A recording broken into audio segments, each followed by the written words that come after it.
Welcome, everybody, back to another episode of the Gym Life Podcast. Again, fresh off OSG. Last night, we had Holly McCray on, who was one of the podium finishers for the 64s. And tonight, without any further ado, the third place finisher, 105 class OSG, Nick Hein. Thanks for joining me, Nick. Yeah, thanks for having me on. I appreciate it. Yeah, man, I tell you, it's I know what we're always thinking, right? When we say podium finish, but isn't that what it's really all about in strongman anymore? Especially in your class, just to make the podium is going through the lion's den of competitors to get there. Yeah, I mean, the class was stacked this year. Even compared to Clash, there was just so many more guys, and it was deep all the way through from top to bottom.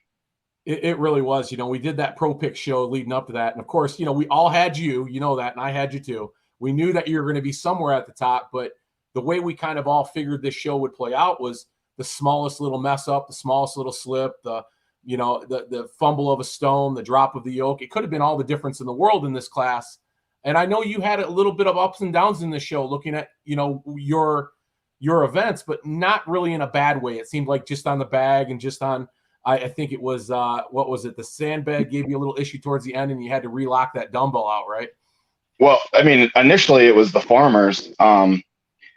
I had an excellent start with the Viking press. I started off in first place, and then I went into the farmers. Something that I was notoriously a challenge for me, and I worked really hard heading into it. And on the pick with the farmers, I ripped my hand open. Oh no! Oh no! Yeah. So I went from first to 17th, and I had a battle ahead of me. Yeah, just picking it back up from that point. How far along were you in the event before you ripped the calluses open? Well, when I was in warm-ups, I had accidentally picked up the 150 kilograms. It felt good. Those farmers were awesome farmers. I've never used top handle farmers in training before. And on the pick, I overcranked my hands in. Yeah. And instead of turning and then picking, I just ripped. And on the initial pick, it ripped wide open. So you were literally going into this event with that, with the tear in your hand? No, it was at the start of the event. Oh, and I don't even know how I made it 30 feet because it was. I don't know. Gnarly. I don't know either, man. I ripped my callus in a frame carry once, and it was like picking up. It was almost impossible to move. So really, that adds a whole nother element to your finish at this year's event. Because honestly, just to be able to finish that farmers is probably a win in itself. Yeah, I mean, it was with them deciding to go to the heavier set. I mean, I figured it would be a challenge for some people, but I had done that weight in training. So it was a disappointment, but, we moved on and gone on with it. Yeah, I mean, it didn't seem to affect you too much. I mean, the whole idea then was just really getting to day two. And I talked to Holly McCray a little bit last night about, did that really affect everybody's mindset going into it? I mean, obviously having that extra day to kind of prepare for, to compete, maybe if you water cut, that you were able to get a little more fueled up and ready for it. How did you deal with that little bit of a change, or did it really not affect you at all? Indifferent, whatever? Yeah. With the change in events, it didn't really bug me. I still felt confident going in. Having to wait that extra day, that Friday was like I was going stir crazy. I knew that if I got overstressed, that it was going to take energy away. So I just was trying to stay calm the whole day. It was definitely weird, but it was something that everybody had to deal with. So it wasn't like it was just my issue. Yeah, no, you're right. And kind of everybody handled that in their own way. And there's a lot of stress with wondering if the event was even going to go off. I know Lynn did a great job getting everything together, but in the back of you guys' minds, I'm sure once or twice during that storm, you're like, man, is this even going to happen? And it did, which is just a true testament to the group of people that were down there putting together the show. Yeah, Lynn was amazing. The fact that he was able to keep his cool and get everything organized to the favor of the athletes, you could tell he's done this a time or two, Yeah, that's a fact. Yeah, no, he's a pro at it for sure. And OSG is second to none when it comes to their preparation and the way they get this event together for all you athletes and treat you like top of the world should be treated. I think we can all agree. You not only feel that way when you're at OSG or getting there, but you also feel like that when you get there. And Yeah, great job to all those guys. But hey, man, I like to get always into sort of the beginnings of this stuff. Okay, we know where Nick Hines at today. Everybody knows that. Everybody knows you're on top of the world. You had a great finish at Clash on the Coast. You had a great finish at OSG last year. Everything's moving in the right direction for you, including your strength and physique. By the way, we'll talk about that. You might be a bodybuilder next. I don't know. But, no, thank you. No, don't want any part of that. But I was noticing some transformation of late, and I thought that was great as well. We'll talk about your coach here in a little bit. But how did you get into all the strongman? What was the beginning for you? Give me a little backstory on what you did to come up through this sport. Well, I mean, I was an athlete my whole life. I was a swimmer and a football player. But I started lifting weights in my basement when I was 12 years old. So it was always an accessory to whatever I was doing. But secretly, I loved it more than the sports I was playing. Yeah. I went through a rough patch in my life where I kind of got away from it. But getting back into it kind of saved my life and started this incredible journey, starting with specifically powerlifting. I was obsessed with Mark Bell and, Brandon Lilly and Eric Lillybridge. Like, they were like my heroes, And so I signed up for a powerlifting competition. It was supposed to be in local college, right down the road. And it got canceled it was like RPS, I think. Okay. But the next day, my wife, she was going to a CrossFit gym to do, she used to sell these leggings or this clothing brand. And there was a guy there who was just doing an introduction to strongman. And I was immediately intrigued. He had a log. It was jacked up on these big Hummer tires. He had a circus dumbbell, and I think like an axle bar. And that next Sunday, I was at class. A year from there, I was coaching that class. And a year after that, I started my own Strongman Sunday class, which I still do to this day, in my front yard, in a gym in my front yard. So, Yeah. But I kind of, in comparison to the guys who are at the top that I've come to learn and respect, and their paths seemed a little bit different. I started in USS Strongman, got pulled in to do the OSG qualifier last year. That's how I went to OSG last year. I had competed at a USS PA Strongest Man. And the next day, a guy who's a wonderful mentor and friend to me, he's like, "You're doing this qualifier today." I was like, "I just competed yesterday." He's like, "No, well, you have to do this today." He convinced me, So I did the 3 qualifying events, and sorry, my dog. Yeah. And I made it in like 10th place. No idea what I was walking into. I was like 265, never water cut before.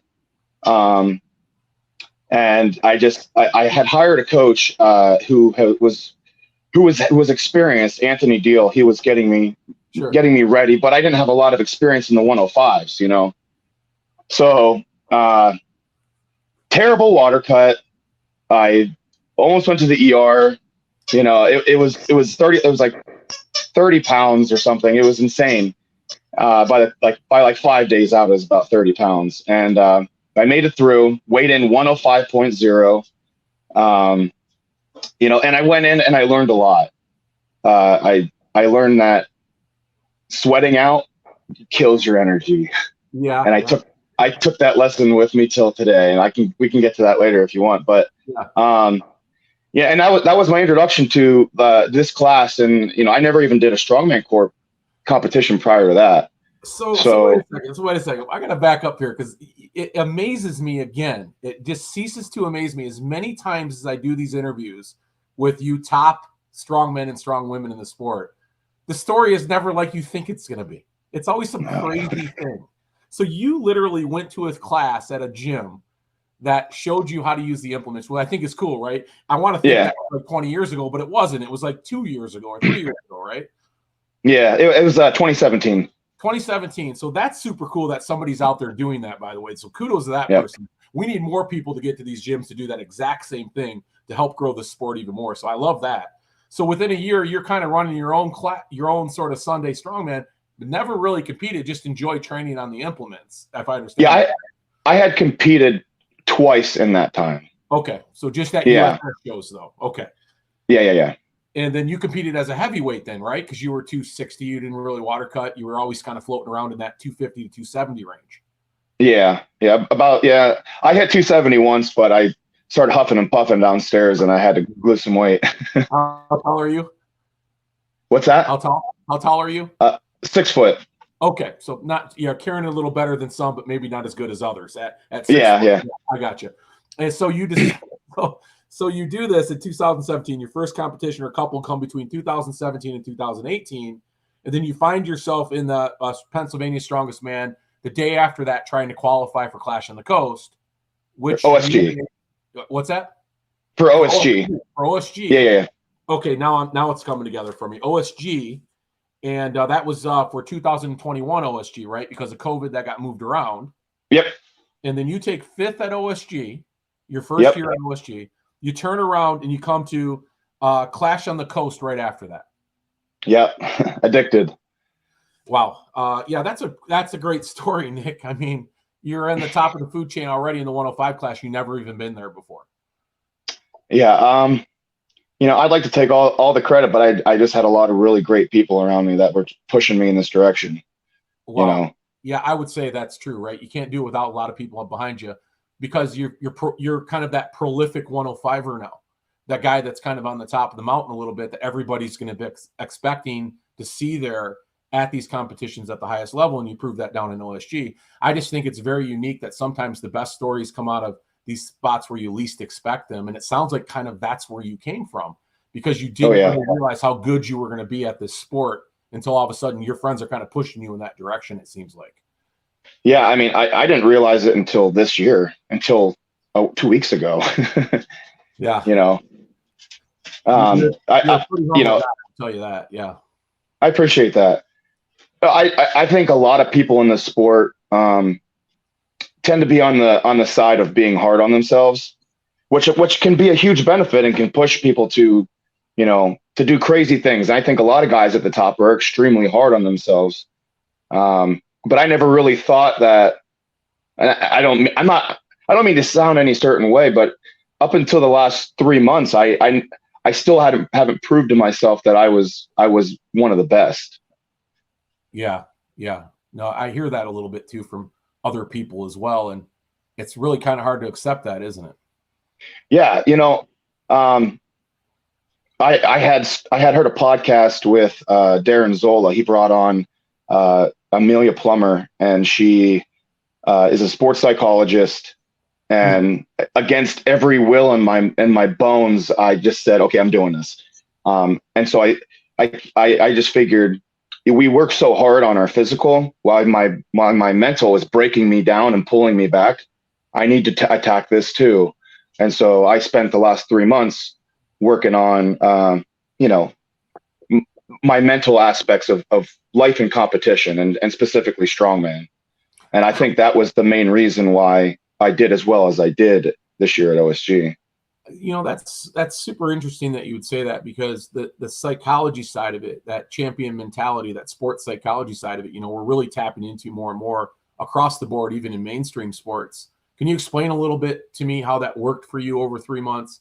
What were some of the exercises that you did, or some of the things that you tried to, train yourself? Because obviously you're training your mind, not just your body. Yeah, it's really uncomfortable at first, and some things seem really silly at first. But like, one of the things I was terrible at was taking a compliment, and they'd be, "Oh, you did a really good job." Yeah, well, I think I did this, and so it's like you start with these small practices, and then you work into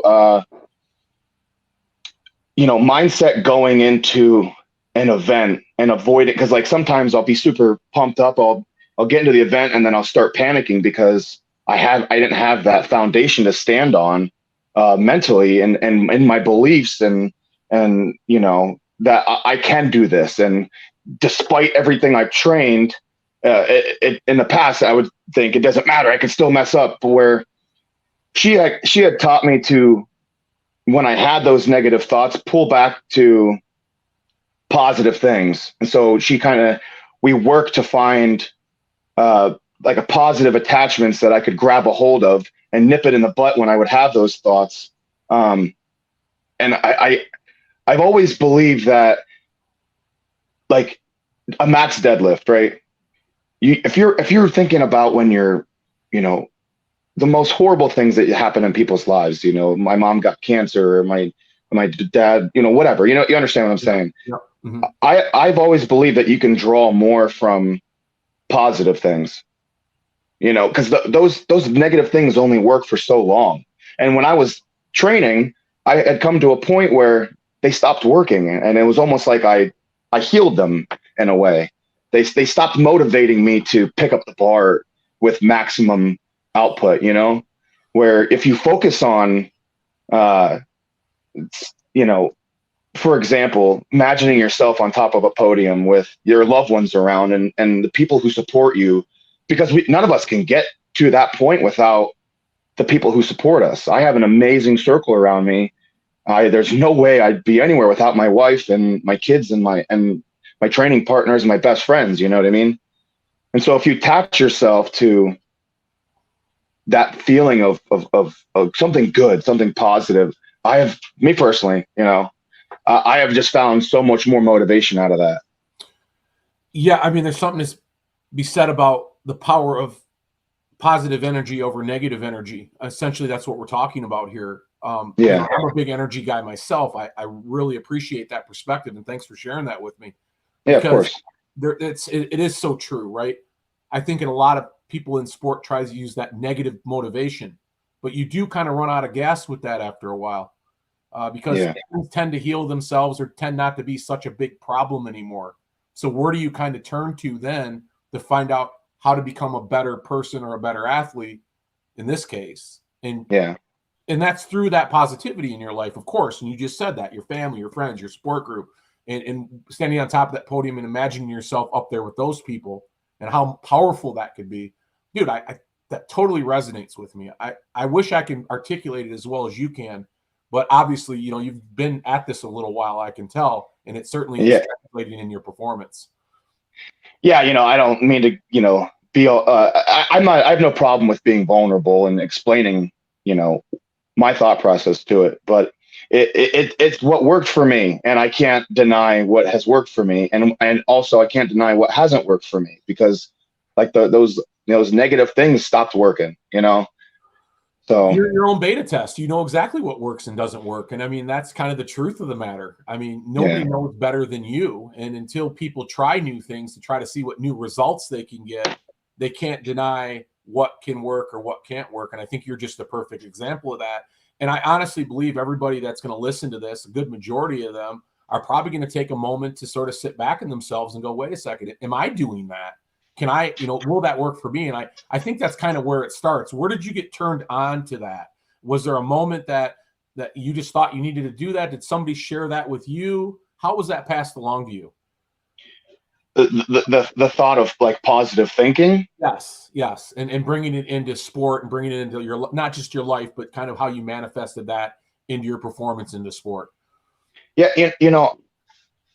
I just got sick and tired of, like I've always been the kind of person to want to change and keep changing and improve and optimize, and I was sick and tired of beating myself up and not accepting compliments and not accepting, I mean, essentially who I was. I wasn't, again, to be vulnerable, but I didn't like or love the person I was looking at in the mirror, even though I wasn't a bad person, but when I got so sick and tired of it, I knew I had to make a choice. So, it started with,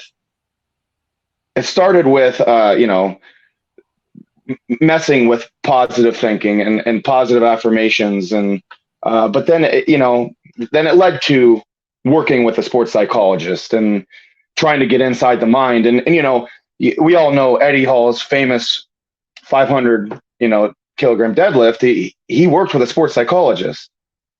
I don't know if you knew that. Did you freeze up? I think I lost him. Hang tight. There you go. Can you All hear me? right, sorry. No, Yeah, go yeah, ahead. yeah. Yeah. You were at Eddie Hall, sports psychologist. Go ahead. Yeah, so we all know about Eddie Hall's deadlift. He started working with a sports psychologist to get inside his mind and tap into something different. And I heard that when it happened, and I never forgot that. And that's kind of, I think that was always in the back of my mind and kind of what led me. What are the best doing?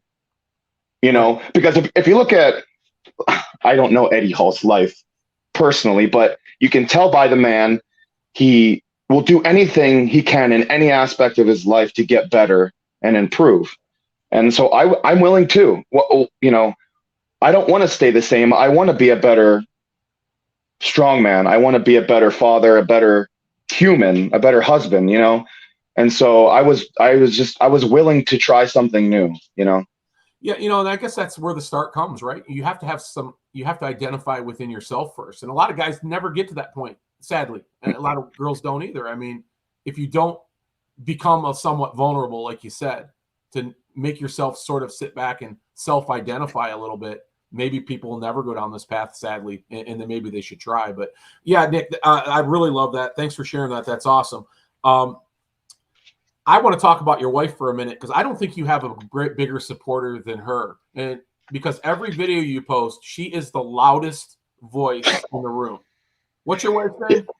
Her name is Sheila, aka the Banshee. The Banshee is, there is no better name for your wife than the Banshee. I'm gonna tell you right now. Every video I watch your wife, boy, she got a set of pipes on her. I'm not, boy, and I hope that's the only time you ever hear the Banshee like that. But that was amazing. So congratulations on picking the right girl to cheer you on. I have an amazing wife who supports. We've been together for 10 years, married for 5. We have 2 beautiful little girls, and she is my biggest fan times a million. Like we were at Jersey Clash, and that place did not forget the Heinstrong crew because she led them and she led them proudly. And I mean, she's in every one of my. If I posted all 7 of my videos from the events from OSG, I would have to mute them all to not make people not want to watch them. But I love it. I love it personally because it's her. I love passion and I love intensity and she wants me to succeed as much as I want me to, maybe more. You know. But yeah, she's definitely got the loudest pipes in the room. Well, I tell you, there's not anybody that doesn't mind hearing your wife cheer you on in those videos. I can assure you, because those of us that don't have that or would like to have it sure appreciate the sound of it. So, or have it or do have it. Yeah. So anyhow, yeah, I just noticed that. I thought that was great. So I want to talk a little bit about, first off, kind of your transformation, really, because I was looking at some before and after pictures of you. I know you're working with Matt McKeegan, which, by the way, Matt, and I know Matt. Matt, shout out to you again, man. Here's another guy that you've just transformed. He's got the magic touch, does he not, Nick? I mean, he does. He does, and I'm a coach myself, but I find myself recommending him to people more than myself. It's bad for which business. It's not good for business. Yeah. But I love great humans, good humans, and I've had decent and good coaches in the past, but Matthew he's an amazing human as well, and he pours his soul and everything. He's the kind of coach that if he sees you'll give everything, he'll give everything. If he sees you're not really going to care, he's probably going to give you what you pay for, and then I get way more than I pay for. But yeah, he's awesome. Yeah, the result really is amazing. You had a before and after pic on your Instagram, and I encourage everybody go to Nick's Instagram and look at that before and after pic. Now, mind you weren't in bad shape in that first picture, but the second pic to me was an amazing transformation. What time frame was that? I can't remember. Was that a 6 month, 8 month, 12 month? What were we looking at there? So I'll allow you to do the math on this, but it was it would be August, July. That was July. Okay. Of last year until that was my Clash picture. Okay, so Yes. 8 months. So that was Jersey Clash. So that was February. Oh, geez, oh, Pete's even sooner than that. Yeah. That is an amazing transformation. It was I amazing. ha- I have to say one more thing. Yeah. My wife does my nutrition. Oh, okay. Oh, she does. So a little Yeah. competition work going on there. Yeah. So, but Matthew was 100% part of that transformation, but my wife has done all my dieting. Well, So, Sheila, here you go again, just outshining everybody there. Nick's got the best wife around. Yeah, you look great in that. And I got to ask, athletically, really, that's your bread and butter. You're probably one of the more athletic 105ers out there, the way you move. I paid close attention to your videos. I watched everything. Your strength and power is there. But, was that the biggest change for you dropping to the 105 class? Was that something you had to work on? Or naturally, as an athlete, when you came into that, found that body weight that was comfortable? Was there any setbacks there getting down to the 105 class? And was it something you had to work on, or was there something else? yeah, I mean, like I had mentioned earlier, that first cut was miserable, and I learned my lesson quickly. Luckily, I had McKeegan to help me into that second cut, which I only had to sweat twice on, which was a huge improvement to like 15 from the last one. So Right. because the sauna just takes so much energy out of me. Sweating takes so much energy out of me. Any way I can avoid it, and which I did. I 100% did this last cut, which I'll get to in a minute. But like I said, I try to learn and pick up because it's miserable to sweat and get into the sauna. So I'm like, okay, I don't want to do that again. So what do I have to do to be able to perform better and make it a little easier on my body so I can be the best athlete I can be. So I would say, what was the cut, real quick? What were you coming down to in that second cut? What was your starting weight? so the last two cuts, a Jersey Clash and the Clash on the Coast, were both 255 to 230. Okay, so pretty reasonable. A lot of guys I'm understanding are generally cutting from that mark in your class. Yeah. All right. Yep. Yeah. Actually, the second one was 249 to 230, and so this one was completely different. Going to OSG this time, I was about 249 to 253, pretty much the entire prep. And then my wife, between the help of my wife and McKeegan, I dieted down. I didn't water load at all. I went from like 53 down into hit 230 the morning of. What was the time frame? 14 days. Oh, wow. Okay.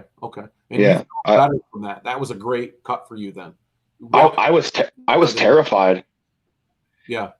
I was terrified because when I started refeeding, I only got up to like 245 at my heaviest. Yeah. And so I competed at that. Yeah. That was, but it worked out. Yeah, obviously it worked out. So there was no lack of strength there. Once you got, I guess you didn't know until you started competing, but was there that moment you go, okay, let's not worry about where I was at. This is where I'm at now. And it didn't hinder your performance at all, is what you're saying. Well, I was sitting right by Mike O'Connor, and he's got 3% body fat and just an amazing athlete. And I'm like, you know what? Maybe I can be a little bit better at this lower body weight. So I'm just trying to push some positive thoughts into my mind because realistically, what can I do at that point? I tried to eat as much as I could. I tried to refeed the best I could. I got an IV. I did everything I thought was right. And when it comes down to the moment, you just say it is what it is, and then you just move on. Yeah, that is. So two things I take away from that. Yes, never sit next to Mike O'Connor because he's always going to look like much leaner than you by far. And secondly, yeah, you're right. Once your body reaches that point of homeostasis where it's clicking on all cylinders, weight doesn't have anything to do with it. I think that's a realization that I've had a hard time coming to as well, even in my prep to OSG, because one of my videos I mentioned, it was my dirty bulk, like that mentality that if I don't weigh enough, I'm not going to be strong enough.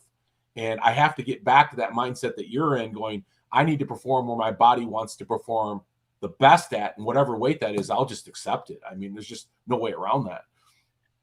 Yeah, I definitely had trouble accepting it, but I had no choice. I was forced into accepting it.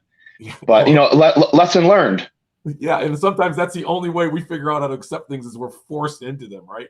My Yeah, wife yeah, says that absolutely. all the time. I'm forced into shit, so and I accept it. That's the way it goes. Yeah. So yeah, so you've been working with Matt and Sheila, obviously. Sheila, I can't say her name enough right now because you're on my list of giving a trophy to this year for sure. So you're working now, and you're pretty comfortable with the weight you're at. So how does it look kind of going forward for you then from OSG? I know you got a big year plan next year. And then I want to get into OSG and finish the show with you telling me your thoughts and moving through OSG book over the course of those 2 days. But where do you have your future plan now, Nick? Because it sounds like in a very short time, you found yourself at a couple of the biggest 105 shows around. Now, podium at OSG puts you really kind of in a national mindset or international mindset. Have you had any opportunities kind of come up that you might find yourself at in 2023? Yeah, still heading back to Clash is 100% my focus right now. If I can gain any other attention to international competitions along the way, I would love to. I got invited to, as a lot of us know, Clash is moving overseas. The Clash in Norway. They're it's Yeah. just I don't think it's official, but I think they're going to do a Clash in South Africa. Yes. So it's going overseas, which is awesome. But it's a lot of money for me to travel to Australia. As amazing as that would be, Yeah. as much as my wife would want to go, because she definitely wants to go. For now, I'm most likely going to do either Nashville or Jersey. Yeah. It's a little bit easier on the budget. I'm 2 hours from Jersey. And the only thing that bugged me about that was it is the last one, Yeah. Yeah. and you never know, right? No, sadly, not in your class. You never know. I mean, it truly is a stat class across the board. At any given Saturday, I always like to say with the 105ers, but I put you as my odds-on favorite to get to that podium. Anyhow, of course, I have to now. There's no choice. Yeah, You're third in the world. yeah. But yeah, you don't want to miss Clash. I mean, I get that this year everybody had to requalify except the podium finishers from last year. And I think we can both agree that's the way it should always work. So kudos to the Clash team for just making sure that everybody's still involved and that qualifier opens up to everybody because we know now this year that event's going to become more international than it ever has before because we're 1 year and a half or 2 years removed from COVID now. So it's going to be an exciting time. So yeah, I know your mind's on that to be at Clash this year. I think we're going to see a real paradigm shift in what that show means to the rest of the world. How did you feel last year? What was your takeaway from that? I was there. I didn't get a chance to meet you, but I thought that was one of the most amazing strongman competitions that I've ever been a part of. I mean, I'll be completely honest. I love the fast pace.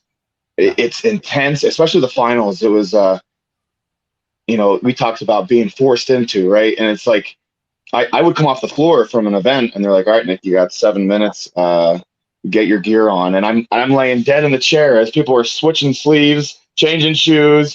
I had a little pit crew. But I loved it. It was intense. And it was like, so listen, I love what Lynn does. I love the OSG format. It's just different. This is a little bit more towards a Giants Live kind of show. Right. If you could compare it to anything. But I mean, the Clash finals was ran in like an hour and a half and you just run on adrenaline that whole time. You don't have to go into sympathetic, into parasympathetic and drag yourself in and out. Cause that's what I did at OSG this year. I'd come off the floor and be like, all right, calm down, relax. That didn't happen. Just, like try to go straight into that. Yeah. Pull the brakes. But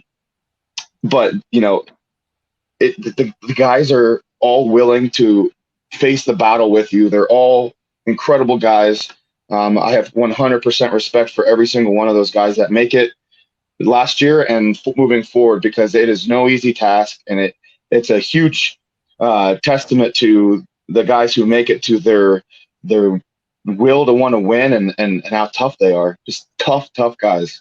Nick, I've talked to a lot of people about Clash on the Coast, but I love that perspective because that's the Warriors mentality, right? And that's something I don't think a lot of people recognize from that show. And I don't mean they didn't recognize, they appreciate the effort that all the athletes put on. But just that energy that you guys had and the way you moved through that competition, and I got to witness it because I've seen a lot of the behind the scenes. I mean, I'm not going to make war references and all that. I was a vet myself. I get it. And I understand that. I'm not going to make that analogy, but I just did, right? But there was that sort of just, there was this mutual respect between combatants that was like I've never seen before, because every time one of you guys walked off that battlefield, that clash arena, I mean, the best energy and the most positivity you got were those guys standing in that line to have their turn go do the same thing you just did. I mean, it was really, I'm glad you brought that up, because I can't put it into words how cool that was to watch. Yeah, I just said this on the 580 podcast, but it's like we all have this understanding of, one, we're not paying off mortgages with what we're doing. So we all know we're a bunch of sick bastards. And we're all going through this together. So there's this insane mutual respect for each other, that it's like you're choosing to do this. You're not here because you're forced to be here.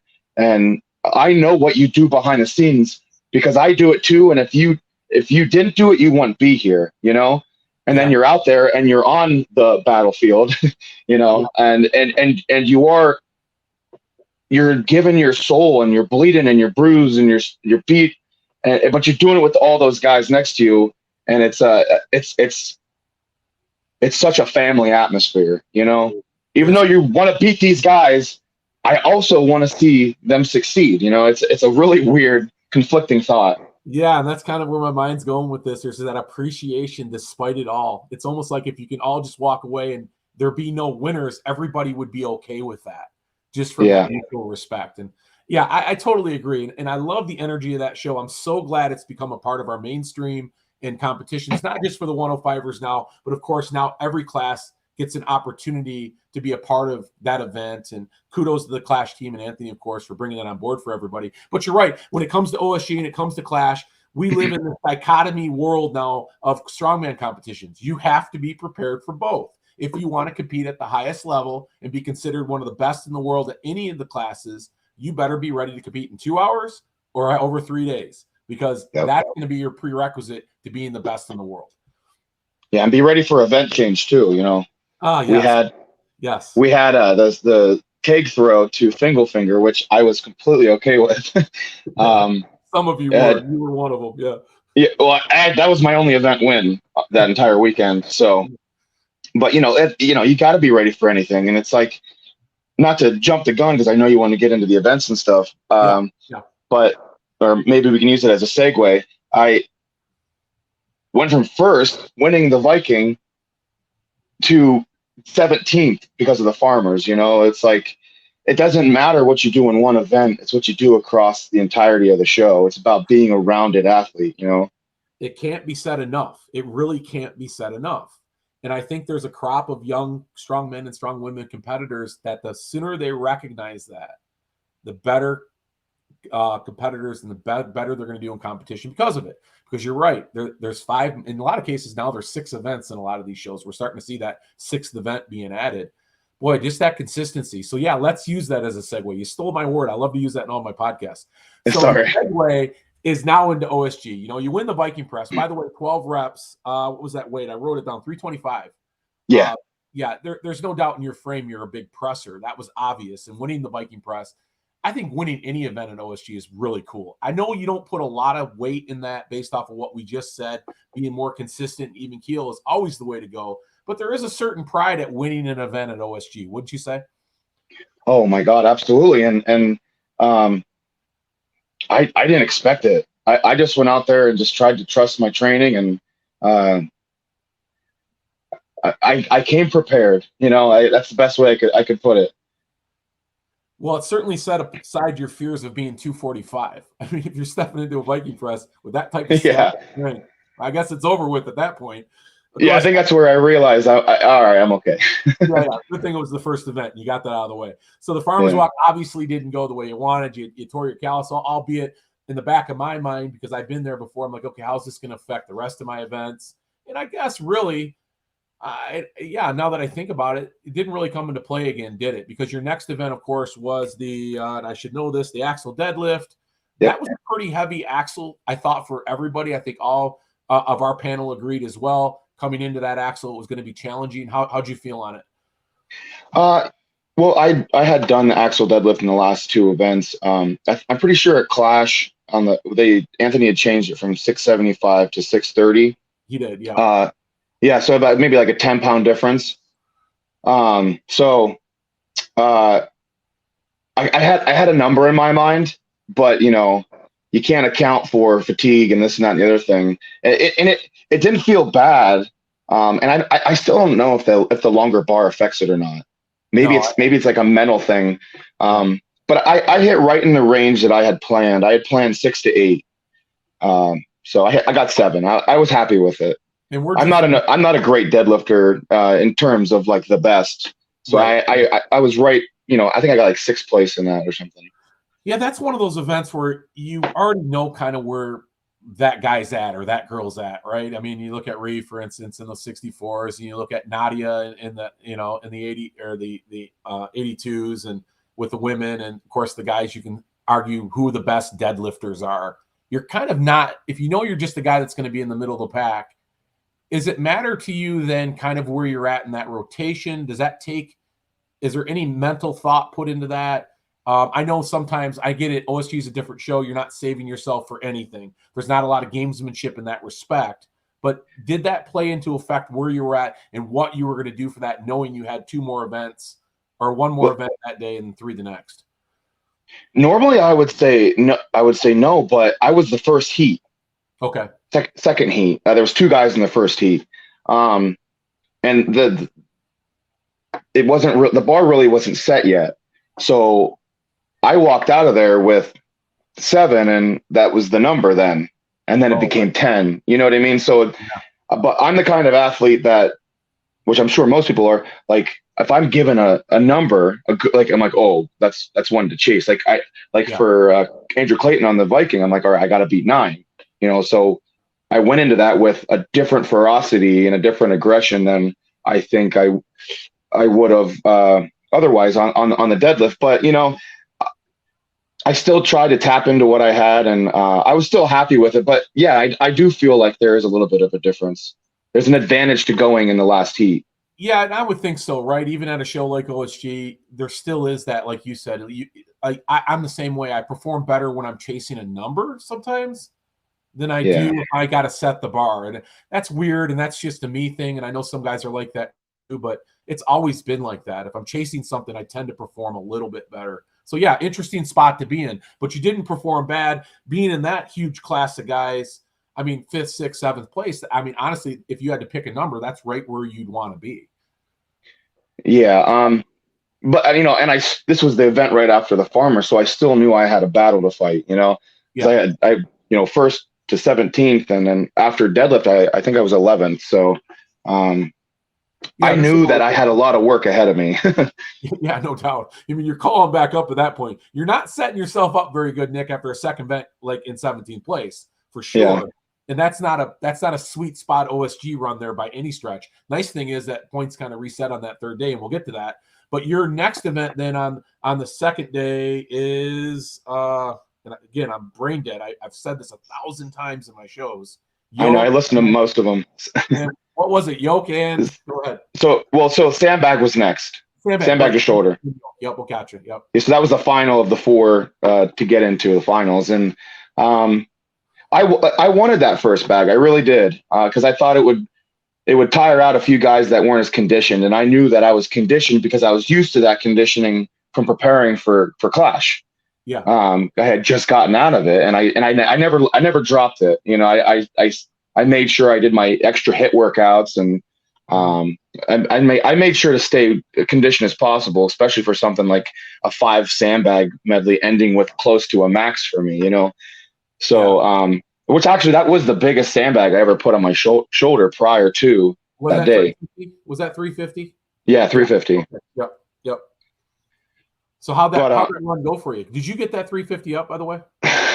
So he said 10 seconds left, and I was right here, and I listen. I'm not making excuses. I still didn't get it, but I started rushing it. Where usually I would take my time, catch my breath, pop it up, catch my breath. Like that's how I've done it in the past if I was really gassed. And and I didn't have the time for it. That's okay. Everyone had the same opportunity. Yep. To my knowledge, Dan and Clayton were the only ones. Maybe one more. But you know, they were more efficient with their movements. They were stronger. That's an incredible run to finish on 350, especially after the events we had done prior. Yeah, and how was your split through the first four though? Were you pretty happy with that? Yeah, so out of the four, I did the first three the fastest, which got me third. So, yep. So I going into that final day, going into the yoke, I was in ninth. Okay, so the points to ninth, and you were in ninth place. Okay. Well, no, that was before the reconfiguration. Oh, okay. So then I went to third. Oh, nice. Okay, perfect. Yeah. So then I thought in my mind, okay, now you have to prove why you are reconfigured to third. You know, and when I say this, like I'm talking mostly to myself. But I don't want. I know it sounds stupid, but I didn't want people to think, oh, like, you know, he got lucky with the reconfiguration. So I was like, all right, time to prove it, you know. And I went out into the yoke event, had no idea how it was going to go. Last year I did it in 25 seconds. This year I blew that time out of the water. Listen, I still got fourth, and the guys prior, the three guys who went 9 and 11 and 11. I mean, those fast with 900-pound car. Lightning fast, man. And I saw your yoke run. I'm questioning whether or not you were obviously you're in better shape, you're more conditioned. I mean, obviously you're moving in the right direction, but you really had kind of a nice angle on that car. I was noticing you really had kind of an ass end down on that thing, so you weren't really going to scrape the ground with it. Maybe that had something to do with your run. I don't know, but wherever way you positioned yourself, it seemed to work out pretty well. Yeah, I felt the tire hit maybe twice lightly, but last year my front tire hit. Yeah. To build on top of what you're saying, my front tire hit, and it was me and Chad Curian, and I was beating him, who got second last year, and my tire hit. I dropped, picked, and he just went by me. You know, it's like those little things, and I didn't forget that. So this year I came in, and all my warm ups I practiced real low picks, and I set my pick height real low because I'm like, once I pick this, there's no way I'm dropping it. Yeah, it worked out perfect. Honestly, the way you had that car carrying there, I mean, it's indicative of what you wanted to happen compared to last year. Because you know, when you dig that front tire in on that yoke, it's over, man. You're not recovering from that. You're repicking, and yeah, so they're welded on. Oh man, and I've heard that from everybody. So, and I've seen it enough times. Yeah, so it was just interesting to see your walk take place because you had that doing a wheelie all the way down on the course there. Yeah, so you took fourth in that event then. Yes, the fourth place. Yeah. Setting up pretty good. I mean, it just seems like things are going according to Hoyle. Where did I didn't check the standings prior to going in, but where was Dan coming into that last on day 2 there? Dan was in second into the yoke, and then I don't remember if it was into the circus or into. I think he held that second, and then coming out of circus, he moved to third, and I moved to second.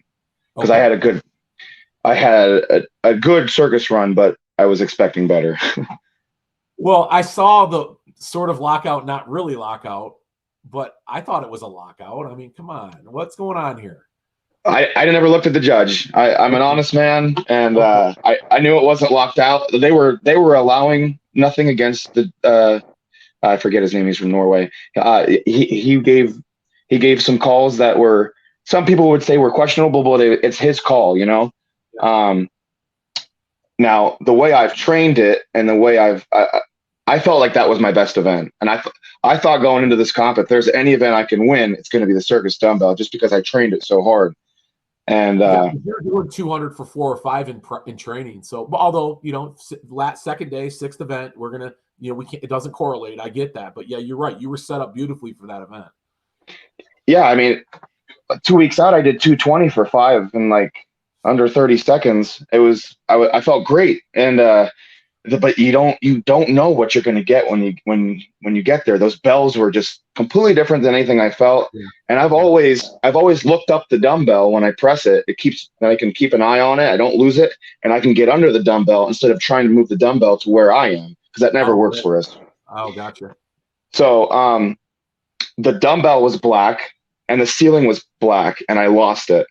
Oh, I, okay. Interesting. I don't know. I don't know. And maybe in the midst of the lights, because the lights were in your eyes. And so when I went to find it, I couldn't find it, and I was locked out to the side. Okay. If my normal self, like whenever I do sets with dumbbell, like I always need this giant space because Yeah. I move to the bell, you know. Yeah. And it's okay though. I got second on that. I was still happy with it. It wasn't what I wanted, but I can't complain. So No, and I'm just giving the judges a hard time anyhow. I like to do that. I'm always on the side of the athlete, but that's an interesting take on that because CJ Pierce brought that up in one of our episodes a while back that sometimes when you're pressing and there's that sort of horizon effect, and you kind of got that indoors with the way that dumbbell was and how you generally would view it and needing to get under it and kind of losing it like you did. Obviously, you had that weird lockout to the side. It really didn't count. And maybe that was the difference, but I don't know. It makes for a great story anyhow. And yeah, which isn't that bad either. It really sets you up beautifully just to have a good stone run, to know then that providing you didn't make any silly mistakes, that you were going to find yourself on the podium at that point, I'm guessing, right? yeah. I felt pretty confident going to stones because I put a lot of work in on stones. But you gotta stay calm and focused under pressure. And I can say for 98% I was. But there were some mental factors that I didn't play into it because I was so focused on what I was trying to do. Usually I wipe my hands down with alcohol if I'm sweating real bad, Okay. and it gets the oils off my hand. And then I apply the tacky while I'm sitting there. First of all, I put the wrong tacky on my hands. Then I had to try to get it all off. And then Andrew Clayton comes over with this other tacky. He's like, here, try this. This will work. So I had this ridiculous amount of tacky on me, and I just couldn't do anything with it. And I'm like, all right, don't panic. Don't panic. Don't panic. You're going to be fine, Right. And I get out there, and Colin Bryce he was the head judge. And I'm standing on the line just ready to go. I'm like, all right, but let's just do this. Like, don't panic. You're fine. You're fine. Who were you running with real quick? Who were you going head to head with at that time? Do you remember? It was Clayton. We were the last ones. Oh, we were great. All right. We were 1 and 2. Yeah, we were 1 and 2. Oh, okay. Set up. Gotcha. So Colin Bryce says, go out and check your stones, make sure they're good. I'm like, oh yeah, okay. So I go out and I walk, and I noticed the 325 stone was a little bit out. So I go to move it, and I moved my hands, and all the tacky came off my hands, and I went straight into a panic. But I'm trying to smile. I'm trying to stay cool. And I'm like, I'm trying to tacky up, trying to, pull it off my forearms, and nothing is working. And I'm just like, all right. I took a deep breath and said, all right, Nick, you're loading these with your forearms. Like, let's go. So, yeah. And you know what? That might have happened to other guys too, but and I'm not taking anything away from what anyone did or my performance. There was a lot of good runs, and for some reason, the 105s just can't finish the stone run. That's 2 years in a row. Yeah. Which is hard to believe. Damn it, it's hard. I know, because I can load a 405, like that should be a problem, but I don't know what it is. I have no answer for you. I have no idea why. Because there was really good stone loaders. I mean, Andrew Clayton is incredible stone loader. McKeegan, incredible stone loader. Dan Hughes, incredible stone loader. Yeah. Well, I guess there's going to be some lore in this moving through the future OSGs, right? The first guy to pull that off, and there'll be a little history behind that. And we'll be talking about this a few years from now. Trust me, and it'll be a fun conversation because this is kind of how it builds. There's more competition within a competition, and this is a perfect example of that. So there you go. Yeah. I think it's great, Nick. I think it's great that you take it all in stride as well, and you're proud of that third place finish, as you should be, because making a podium finish at the world's biggest strongman event, as far as I'm concerned, in respect to being the best in the world.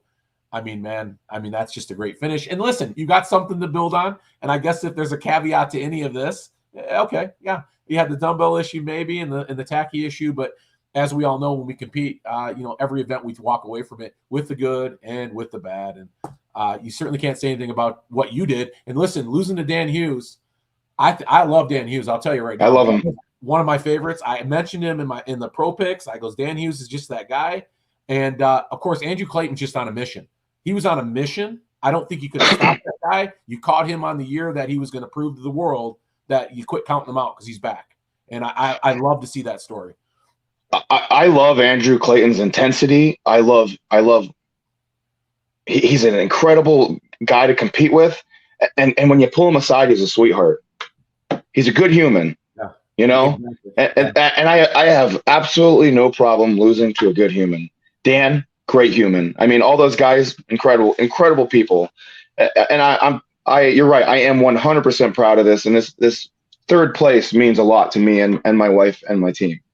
Yeah, congratulations, man. It's going to be so much fun. And, you know, I've been following you for a while, and of course, I reached out to you. I knew right away, man, that we were seeing something special at Clash last year. We were coming through OSG last year with the same thoughts in my mind about you and what you were going to be capable of doing. And that's the great thing about our sport. I mean, we talk about all these high level guys, but watching guys come through quietly and knowing that they're going to be there. Listen, I think we all kind of bet on certain guys, and you're one that I've always bet on. And so I win. You win, I win. So there we go. But listen, man, I appreciate you coming on the show. You really lent some great perspectives to things and this is why I love doing this show. You know, it's not something I make any money doing. I do it because I love the sport, but I do it more importantly to meet great people like you. And it has been an honor to listen to your thoughts today and sharing those with me. Because you, once again, blow my mind like a lot of you athletes do with things that I just don't think of, that I just really respect and appreciate. So thank you. That means a lot. And I'm a welder, you know, that's my job. And so during the day, I'm listening to podcasts all day long, and you get me through. This podcast has got me through a lot of days. So thank you for what you're doing, because, you know, you're getting a lot of great perspectives out there and growing the community. And that's what we're all trying to do. We're all trying to spread this amazing sport that we're all so passionate about, because we see what it does for us as people, you know, and that's it. Not everyone's willing to take that extra step like you are to grow the sport. So I appreciate that. Well, I thank you for that very much from the bottom of my heart, because I'd like to sit back 20 years from you, have a beer, and look at what we all did collectively to make this sport as global as we know it's all going to be. So thanks again, Nick Hein, for joining me today, and I'll be talking to you soon, brother. Thank you so much.